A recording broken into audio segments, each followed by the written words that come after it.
किया था और अमेरिका ने भी कहा था कि पाकिस्तान के अंदर आतंकवाद लगातार फला फूला है। इस बीच हमारे साथ विदेशी मामलों के जानकार संदीप जी जुड़ गए हैं। संदीप जी, सबसे पहले तो बहुत स्वागत आपका इंडिया न्यूज पर। सर, पहला सवाल आपसे यहां पर यही है कि वैश्विक पटल को लेकर बात की जाए, इस अटैक के बाद, इन आतंकी ठिकानों को तबाह करने के बाद क्या छवि बनती नजर आ रही है?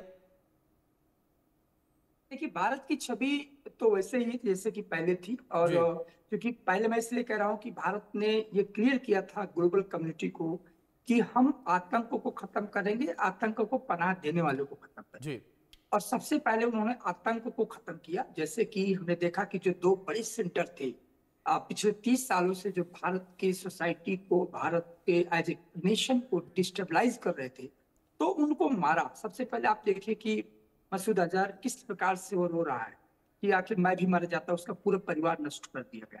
दूसरी बात है कि हाफिज सईद के जो अड्डे थे उनको नष्ट कर दिया गया। ये वो सेंटर है जिनको पाकिस्तान पिछले 30 सालों से 30 ईयर से पालता रहा, पोसता रहा जी भारत के खिलाफ। जी तो एक सबसे पहले ये जरूरी था, क्योंकि ये पिन पॉइंटेड भी था, जिन्होंने कार्रवाई की उन पर किया जाए।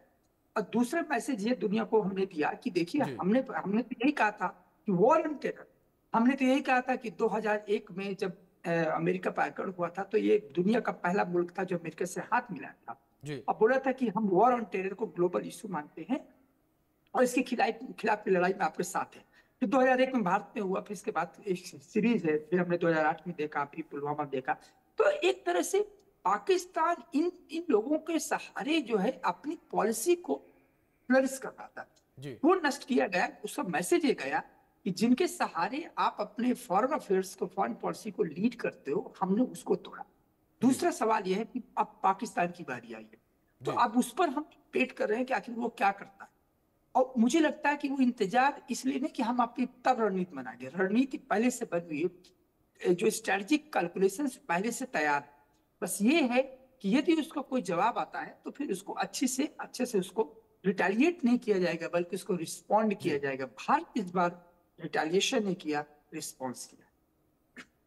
बिल्कुल बिल्कुल संदीप जी, जाहिर तौर पर। इस बीच हमारे सहयोगी अजय जांडियाल भी जुड़ गए हैं, उनका रुख करेंगे। अजय, मैं आपसे कुछ इन्फॉर्मेशन लेना चाहूंगा। जिस तरीके से यहाँ पर बड़ा अटैक पाकिस्तान के ऊपर किया गया है और तमाम जो आतंकी ठिकाने हैं, उन आतंकी ठिकानों को तबाह कर दिया गया है, खासतौर पर बात पीओके को लेकर की जाए तो। लेकिन इस बीच घाटी में क्या तस्वीरें देखने को मिल रही हैं अजय? क्योंकि पहले से ही घाटी को अलर्ट पर रखा गया था और सुरक्षा वहां पर बढ़ा दी गई थी, बड़ी संख्या में यहाँ पर जो है फोर्सेस की डिप्लॉयमेंट भी की गई थी। देखिए अभिषेक, एक चीज़ बड़ी ज़रूरी थी कि जी जब पाकिस्तान ने जो लगातार हमलों के बाद देखा कि अब वहाँ पर आतंकी ठिकाने ध्वस्त हो गए हैं, तो पाकिस्तान ने बौखलाहट में यहाँ जो जम्मू कश्मीर में पुंछ है, बारामूला है, कुपवाड़ा है, उड़ी है, वहाँ पर लोगों के घरों को निशाना बनाया, लोगों की घरों को निशाना बनाकर वहाँ पे उनको नुकसान किया। अभी तक आप देखें तो लगभग 14 से 15 लोगों की मौत हो चुकी है, 40 के करीब लोग घायल हैं और लगातार पाकिस्तान शेलिंग कर रहा है। ये अपने आप में बताता है कि पाकिस्तान की मंशा जम्मू कश्मीर में कहीं ना कहीं हालात ख़राब करने की थी और इसी वजह से पाकिस्तान ने जब देखा कि आतंक के ठिकाने ध्वस्त हुए हैं, तो उसके बाद पाकिस्तान ने कार्रवाई को तेज़ किया और जम्मू कश्मीर में सिविलियन लोगों को नुकसान पहुँचाया, ताकि सिविलियन लोगों को, आम लोगों को नुकसान पहुंचाने से उन्हें पता था कि यहाँ पर जो है वो तकलीफ ज़्यादा होगी बनिस्बत कि वो सेना के मुकाबला करते, वो उनके लिए मुश्किल था। इसी वजह से अब देखें तो अब पूरे जम्मू कश्मीर के जो इलाके हैं, एलओसी के खासतौर पर डिस्ट्रिक्ट हैं, उन तमाम जगहों से लोगों को जो है इवैक्यूएट किया गया है, लोगों को वहाँ से निकालकर सुरक्षित जगह ले जाया गया है, ताकि पाकिस्तान अगर फिर से शेलिंग करता है तो पाकिस्तान जो है वो अगर शेलिंग करेगा तो नुकसान पहुंचाने का कोशिश अगर सिविलियंस को करता है तो उनकी सुरक्षा को सुनिश्चित किया जा सके। इसी के चलते तमाम लोगों को एलओसी के इलाकों से निकालकर उन्हें सुरक्षित जगह ले जाया गया है। जी बिल्कुल, जाहिर तौर पर आ जाए। लेकिन दूसरी ओर अगर बात की जाए जवाबी कार्रवाई को लेकर, किस तरीके से भारत के द्वारा जवाबी कार्रवाई इस वक्त पुंछ में देखने को मिल रही है और जो पाकिस्तानी सैनिक है जिनके द्वारा गोलीबारी यहां पर की जा रही है, किस तरीके से उनकी चौकियों को तबाह किया जा रहा है?